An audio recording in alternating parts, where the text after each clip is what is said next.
gracias por acompañarnos en esta segunda temporada del programa Hablemos en lo Secreto.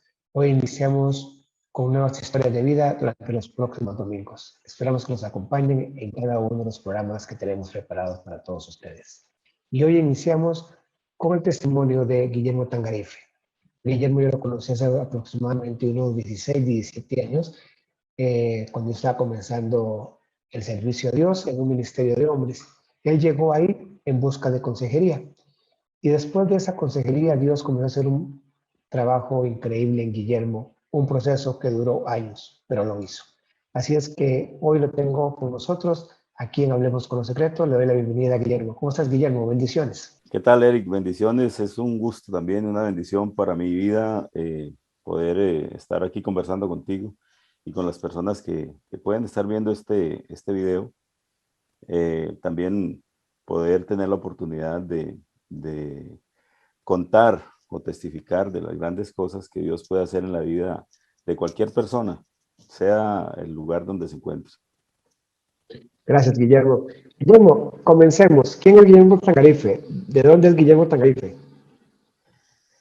Ok, vamos a ver.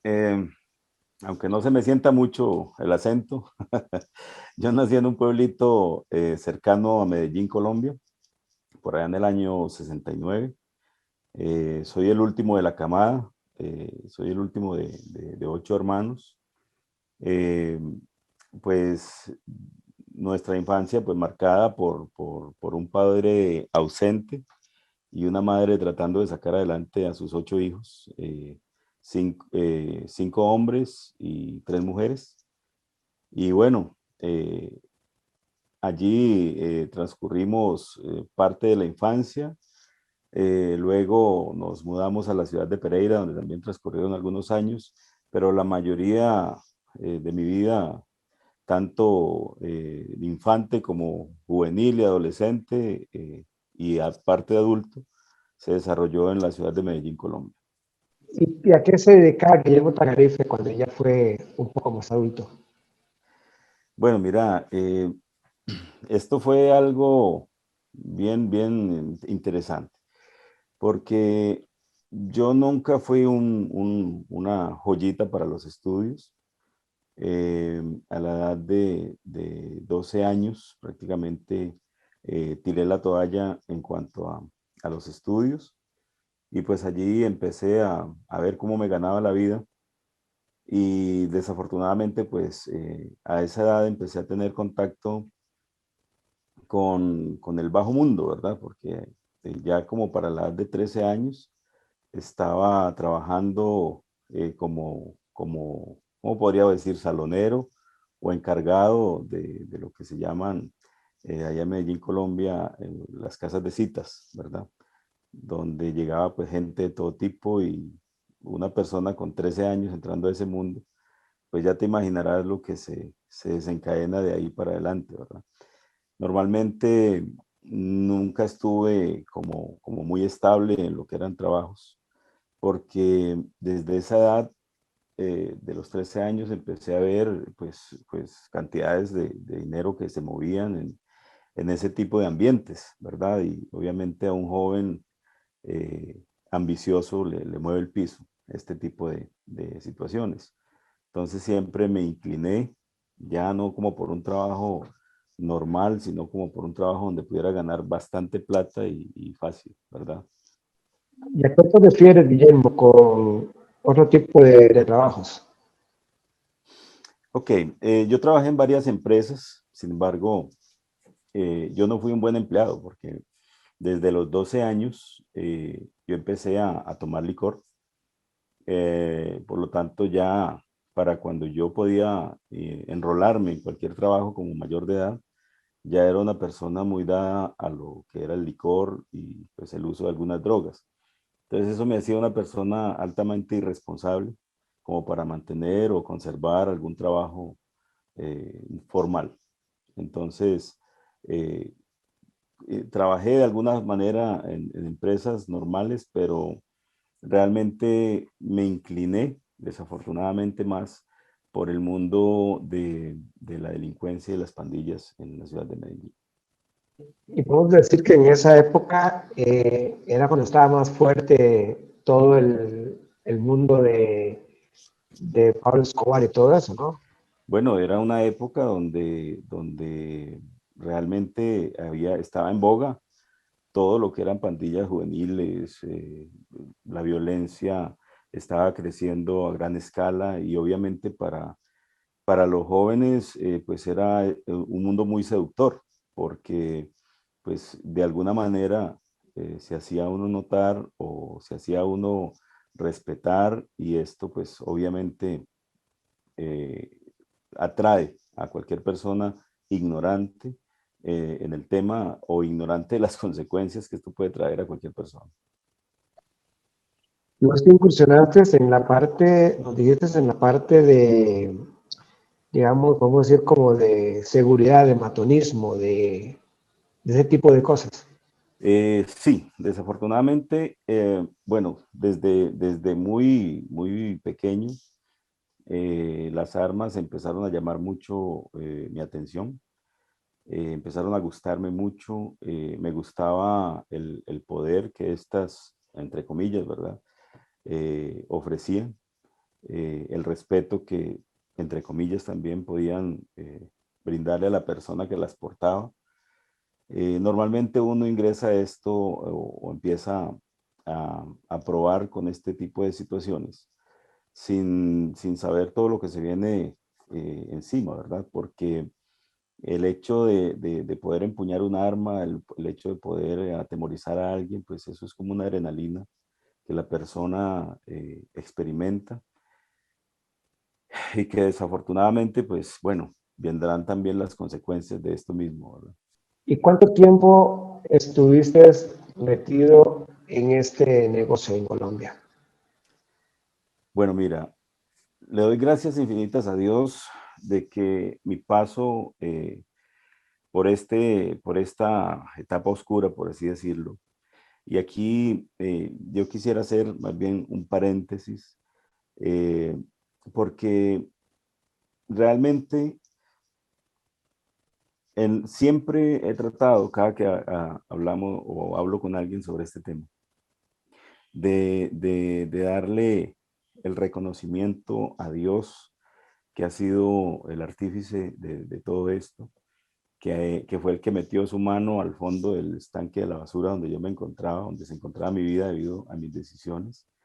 Y quisiera resaltar mucho lo que Dios ha hecho y tal vez como opacar o matizar un poco los detalles en cuanto a las, digamos, al tipo de vida que desafortunadamente decidí llevar.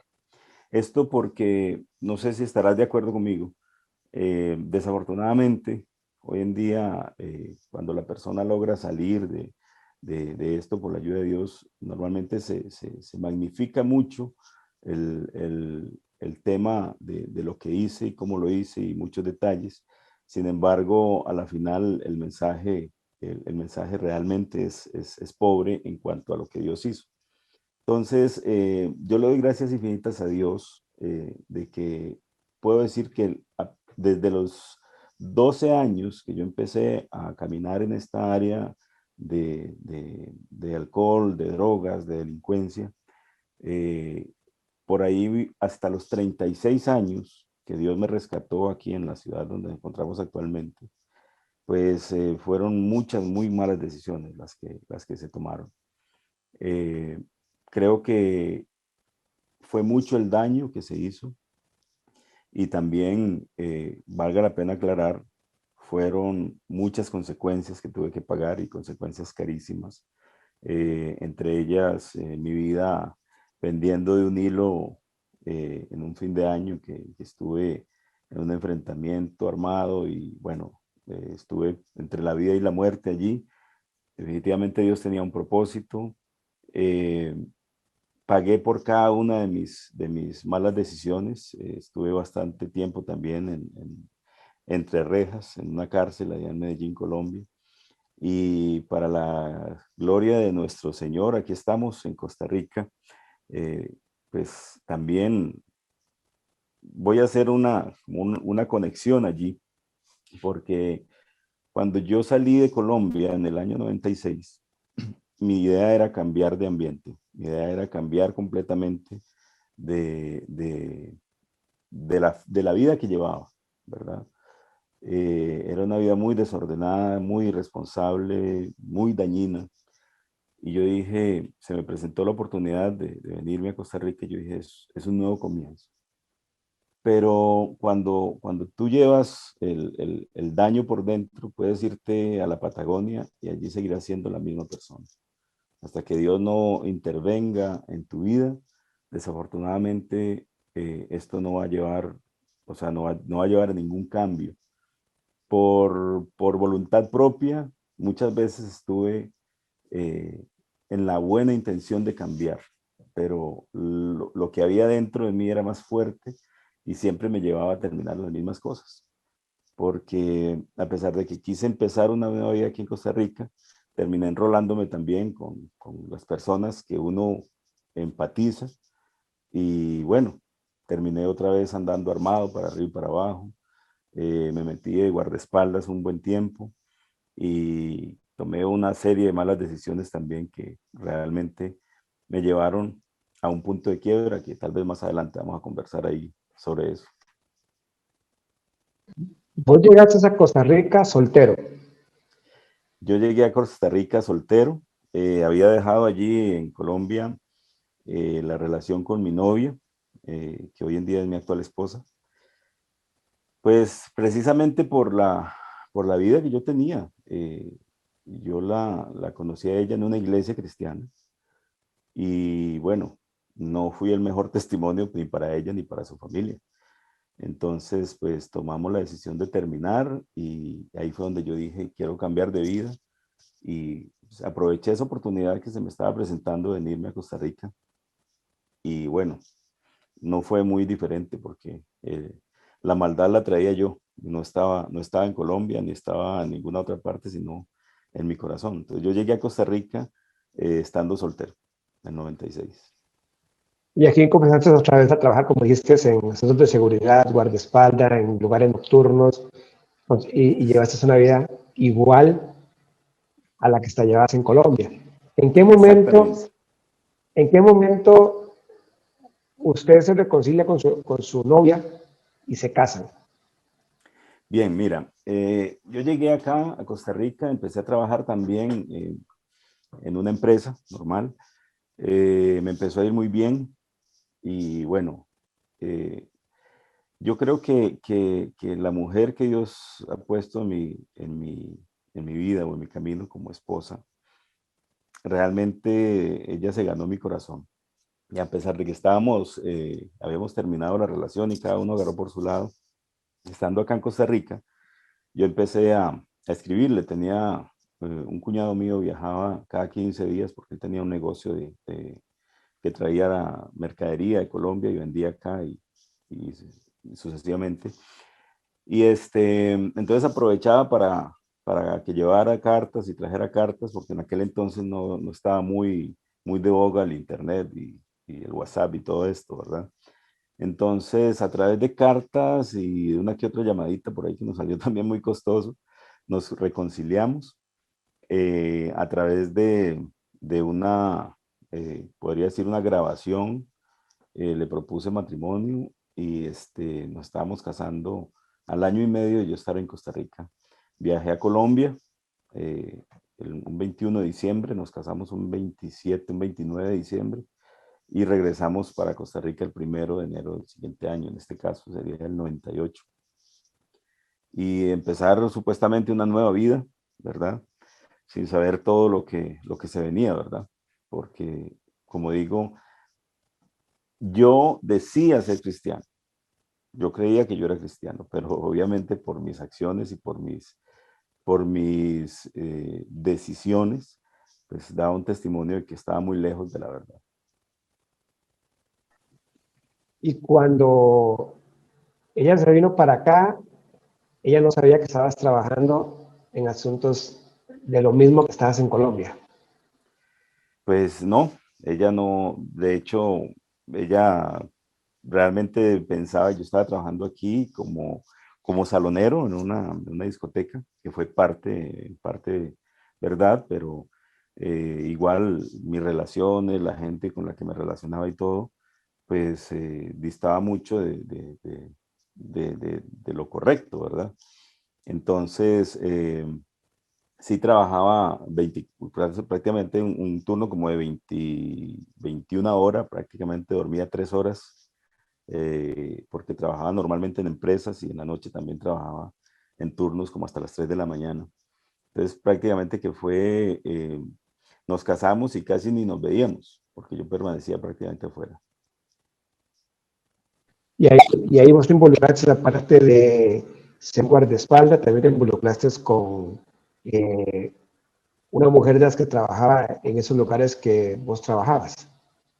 Sí, mira, dentro de toda esta, eh, teníamos ya una nena de 2 años. Yo realmente he amado a esta mujer, a mi esposa, creo que con un amor muy, muy sincero. Y el día de hoy estoy, confeso, enamorado de ella. Sin embargo, mi mentalidad y mis decisiones, pues obviamente eran de una persona ignorante.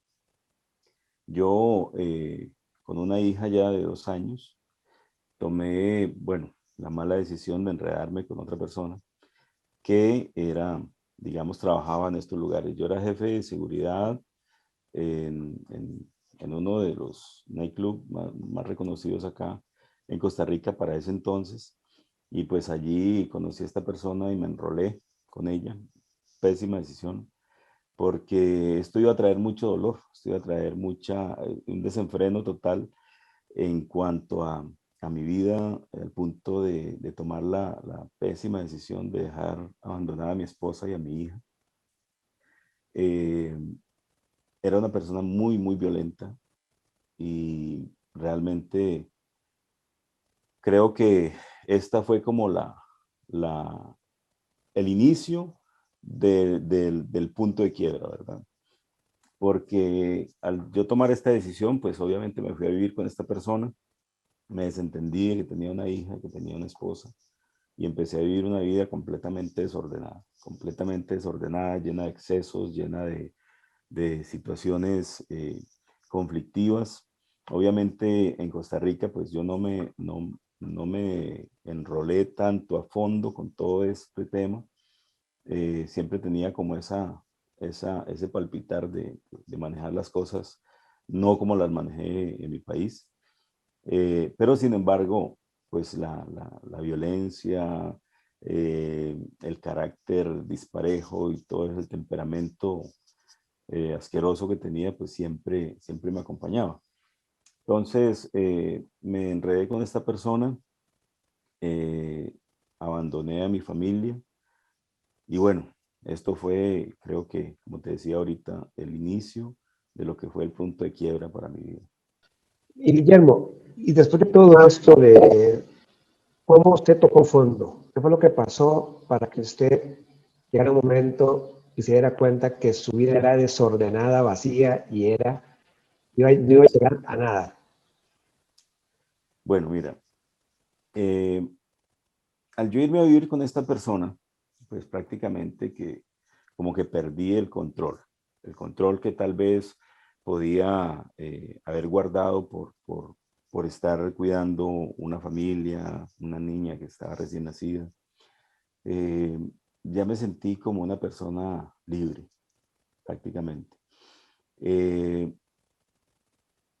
una vez, eh, yo tenía, a ver, tenía como algo que me gustaba mucho hacer y era que dentro de los vicios que manejaba, me gustaba mucho la marihuana.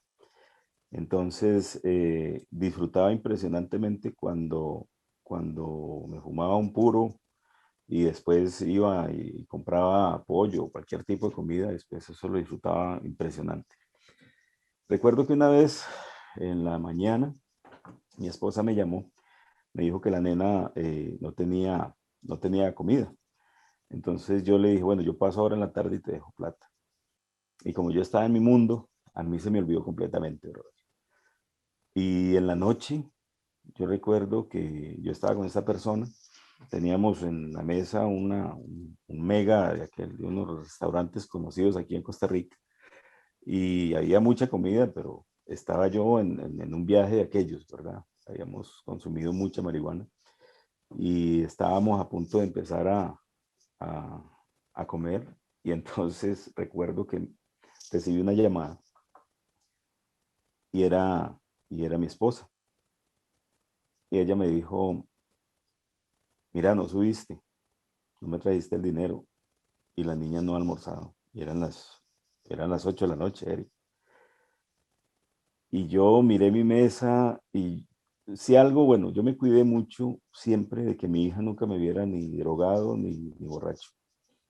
Nunca quise darle cara en esa situación. Y en el momento a como estaba, yo no quería ir. Y yo le decía a mi esposa, mira, por favor, consíguete algo prestado. Yo te juro que yo te lo llevo a primera hora, yo ahora no puedo subir. Y eso me dolió profundamente el corazón.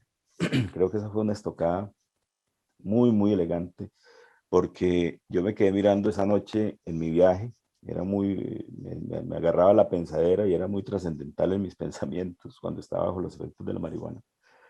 Y yo recuerdo que todo se me hizo como una película y yo no quise comer porque sabía que mi hija en ese momento no había almorzado, bro.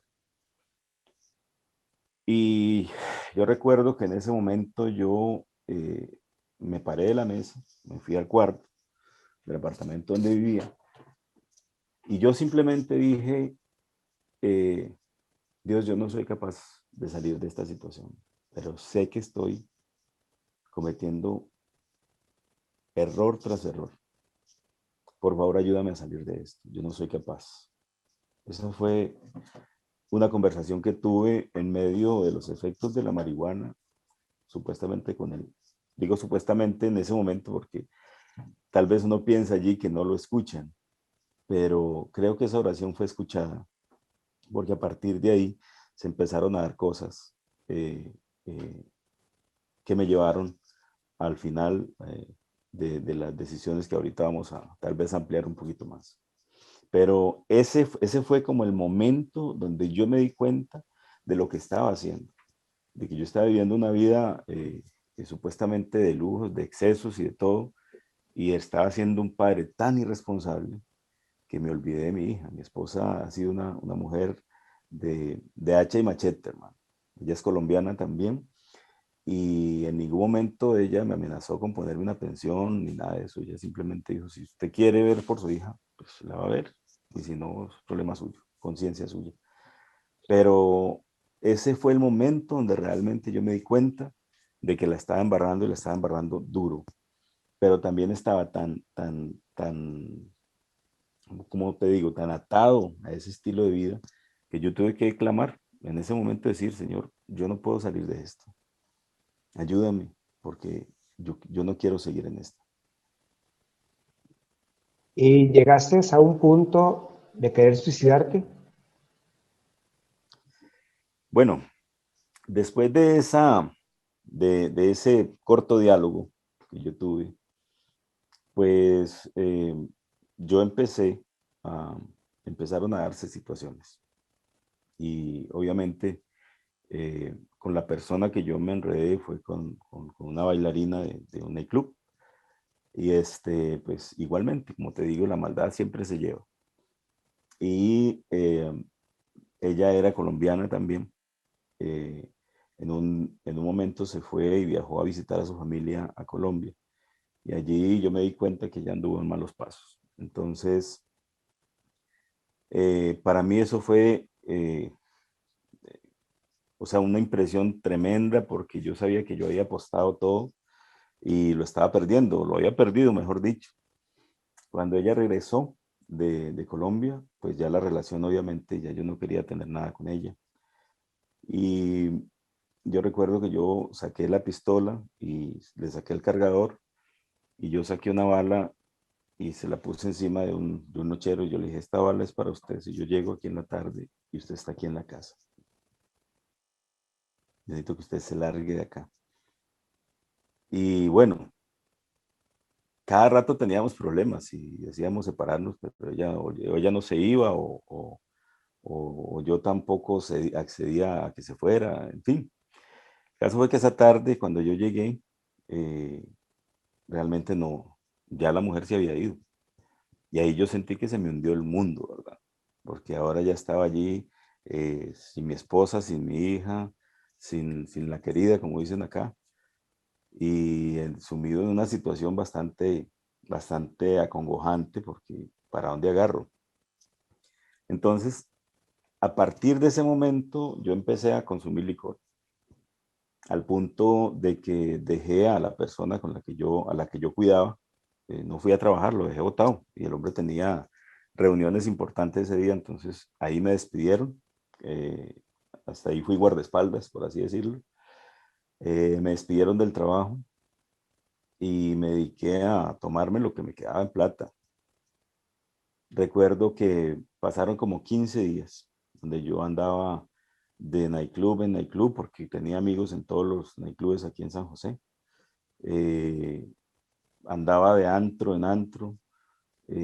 Fueron 15 días de desorden total, consumo de drogas de todo tipo. Yo quería realmente, Eric, morirme de una sobredosis. Yo tenía en mi corazón una, una situación que no puedo describir con palabras. Yo realmente sentía, era como un cóctel nocivo, tóxico de emociones, porque sentía rabia, sentía vergüenza, sentía culpa, sentía tantas cosas y yo quería amanecer tirado en una calle de una sobredosis, andaba poniéndole problema a medio mundo, eh, para ver si alguien de pronto me mataba o lo que fuera. Ya mi vida en ese punto, a mí no me importaba. Nada de eso pasó, ni la droga, ni los problemas, ni la gente, nadie pudo, o sea, no se dio. Yo quería morirme de una sobredosis, quería que alguien me pegara un tiro, tampoco se dio. Entonces, para el 15 de abril del 2004, estaba yo en mi apartamento solo. Recuerdo que tenía me quedaban como 5 gramos de cocaína y como media botella de aguardiente antioqueño. Y bueno, yo realmente sentía algo, era un dolor aquí interno que yo no puedo explicarte con palabras. Y yo dije, bueno, ahora si no me muero en esta, pues entonces me mato. Yo recuerdo que hice dos líneas con la cocaína que me quedaba, hice 2 líneas grandísimas y me las jalé de una sola. Me tomé el aguardiente que me quedaba, que era como media botella, me la tomé así como si fuera gaseosa y me quedé esperando que se me parara el corazón y nada de eso pasó. Entonces, ya como último recurso, pues ya yo me puse a pensar en ese momento y bajo los efectos de la droga todavía las cosas como que se hacen más pesadas. Me puse a pensar en mi hija, me puse a ver las fotos de ella, las fotos algunas fotos de mi matrimonio, porque algunas cosas las conservaba. Cuando yo me fui de casa, pues me llevé algunas de esas cosas. Y empecé a sentir todo aquel remolino de situaciones y como veía que no se me paraba el corazón ni me daba una taquicardia ni nada de estas cosas, pues entonces tomé la pistola, que prácticamente ya era lo único que me quedaba, y decidí quitarme la vida en ese momento. Ese fue el 15 de abril del 2004. Lo recuerdo patente porque fue un día muy marcado para mí. Calculo que podrían haber sido las 2 de la mañana, tal vez. Y recuerdo que yo monté la pistola y me puse la pistola en la 100 y estaba tomando el valor para apretar el gatillo. El momento donde yo iba a disparar, pues, realmente iba a disparar. Mi vida ya no valía nada, ya había tocado fondo, bro. Yo no te puedo decir en el tiempo que tengo una relación con Dios, no te puedo decir que he escuchado la voz audible de Dios. Guillermo, No. Todo viene a mi mente como manera de pensamiento. Y son de pensamientos a veces tan elevados que yo tengo que reconocer que no son míos. Te digo esto porque después de 15 días de estar consumiendo drogas y tomando licor, imagínate el estado de una persona, de un ser humano común y corriente. Es algo donde uno no puede ni siquiera racionalizar. Está en una nube, en una burbuja ahí que no puede uno ni imaginarse la realidad. Y en ese momento donde yo voy a apretar el gatillo, viene un pensamiento a mi mente con estas palabras. Si no superas esto aquí, que tiene solución, imagina una eternidad con ese sufrimiento. Y a pesar de las condiciones en las que yo me encontraba, pude entender lo que me estaba diciendo esa voz, ese pensamiento. Porque así, en fracción de segundos, yo pude entender que lo que yo iba a matar era el cuerpo. A mí no me estaba doliendo ni una mano, ni la cabeza, ni un hombro, ni un pie, que hubiera sido la solución para aliviar el dolor. A mí me dolía el alma. Mi alma estaba en el infierno, literalmente. Estaba probando una gota de lo que es el infierno, Eric. Y esa alma que estaba sufriendo no se iba a morir con un tiro. Mira todo lo que ese pensamiento me esclareció, pero en fracción de segundos. Y yo pude entender el error que iba a cometer.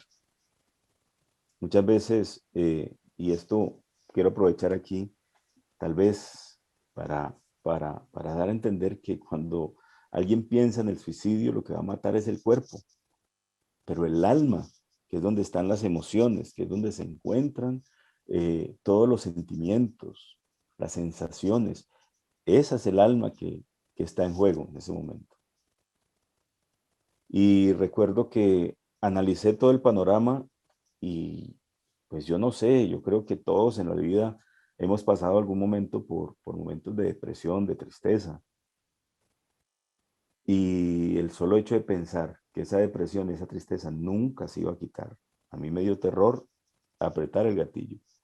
Y ahí tengo que admitir que fui para, para las gracias a Dios y reconocer su obra, un total cobarde porque yo no quería pasar a una eternidad con ese dolor. Entonces recuerdo que bajé la pistola y la oración que hice solo ahí en ese apartamento, drogado, borracho, fue, Señor, si esa es tu voz, ayúdame a salir de esto. Y Eric, eh, perdón, en mi vida, yo había sentido un abrazo como el que sentí ese día solo en mi apartamento. Cuando yo dije, Señor, si esa es tu voz, ayúdame a salir de esto. Sentí el abrazo más cálido, más amoroso y más restaurador que nunca, ni siquiera las manos de mi madre, que nos llenó con su amor y con su ternura, me pudo haber brindado. Yo recuerdo que, perdón que me emocione porque para mí esa noche, como te digo, fue una noche que marcó una gran diferencia en mi vida. Y yo recuerdo que yo caí al piso y empecé a llorar y a llorar y a llorar. Yo no sé cuánto estuve ahí llorando en ese piso. Y cuando me incorporé de allí, Eric, era como si me hubiera acabado de levantar, después de dormir plácidamente una noche. Yo no tenía efectos de droga, yo no tenía borrachera, yo no tenía absolutamente nada. Es más, vi el apartamento lleno de colillas de cigarro, de tocolas de marihuana, de bolsas de puntas de cocaína, y sentí tanta repulsión por eso, que a esa hora, creo que eran, no sé qué hora serían, 4 de la mañana tal vez, empecé a recoger todo en bolsas y empecé a sacar cualquier cantidad de basura, a botar los licores. Y creo que fue un cambio que realmente Dios hizo en mi vida. Fue el inicio de un caminar con Dios que hasta el día de hoy, para gloria de su nombre, se mantiene. Después de ahí ya fue cuando yo te conocí. Después de ese Ajá. proceso, llegaste a, a una iglesia cristiana. No sé quién fue que te llevó en ese momento. ¿Quién fue que te llevó a esa iglesia? Bueno, mira, es muy interesante. Yo la iglesia ya la conocía. De hecho, eh, fui recién llegado a Costa Rica, fui un par de veces allí. Pero como te decía, voy a ampliar un poquitito nomás aquí, hacer como un paréntesis. No me dejes perder el hilo. Porque yo te dije que yo me consideraba cristiano. Y es que ahí es donde nosotros tenemos que hacer una diferencia. ¿Por qué venimos a Jesucristo? ¿Por qué aceptamos las condiciones de Dios en nuestra vida? Porque por allá, cuando yo tenía unos 18 años, recuerdo que como era tan irresponsable y tan calavera, mi mamá sufría mucho. Mi mamá, yo me perdía 2, 3 días de la casa y mi mamá a toda hora estaba buscando que en hospitales, que en las cárceles, a ver dónde estaba, a ver dónde aparecía yo.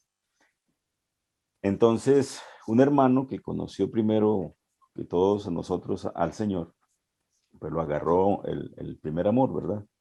Y como él era pues parte de los que tomaban las decisiones en la casa, pues entonces me propuso algo muy amigable. Me dijo, bueno, amigo, usted necesita a Jesucristo. Así que le voy a poner dos opciones. O acepta a Jesucristo o se va de la casa. Pero usted no puede seguir en esa vida. Entonces, pues obviamente yo ahí analicé la situación y dije, bueno, pues si esa es la condición, dígame a dónde le firmo. Si el hecho de mantener la camita, el cuarto, la ropa y la comida, todo en orden, equivale a ir a levantar las manos un domingo a la iglesia, pues vamos para esa. Pero ahí yo acepté a Jesucristo y me congregaba en iglesias y todo el asunto. Pero esto era eh, por un beneficio personal. El problema es que cuando aceptamos a Cristo por un beneficio personal, en el momento en que obtenemos el beneficio, pues nos olvidamos de que Él existe. Cuando ya yo no necesité mi casa para estar bien, entonces me olvidé de que Jesucristo existía. Sin embargo, siempre quedaba como esa simpatía y cuando yo llegué aquí a Costa Rica, pues quise buscar una iglesia y me congregué ahí un par de veces, pero mi vida iba por otro rumbo. Pues hago este paréntesis porque yo conocía de la palabra, sin embargo, no había permitido que esa palabra permeara mi vida y hubiera sido una maravilla, Eric, porque me habría evitado tanto dolor y tanto daño que hice a personas que realmente no lo merecían. Y aunque lo merecieran, no tenía yo por qué hacerlo. Eh, pero bueno, allí, um, después de este evento que te acabo de narrar en mi apartamento, pues yo empecé a buscar una dirección. Y, y fueron varias personas que Dios usó antes de conocerte a ti, pero también a varias personas, eh, bueno, y hago un llamado para los que en algún momento nos ha tocado ser usados por Dios para bendecir la vida de otras personas, que nos tomemos el tiempo, igual que tú te lo tomaste conmigo, porque fui a varias consejerías, yo necesitaba hablar, necesitaba, eh, eh, era un sentir, como una dirección de Dios de que tenía que confesar mis pecados. Tremenda historia la que acabamos de escuchar en esta primera parte de Hablemos de los Secretos. Los esperamos el próximo domingo para continuar escuchando esta historia de vida de Guillermo Tangarife. Bendiciones. Quiero invitarlos para que sigamos conversando en lo secreto la próxima semana. Podamos ver en acción al Dios de los imposibles. Aquello que para cualquier ser humano estaba completamente perdido, este Dios maravilloso, el Dios de los imposibles, lo hizo. No te pierdas la segunda parte de cómo Dios pudo restaurar una vida que rescató del fondo del bote de la basura y a una familia entera. Te esperamos.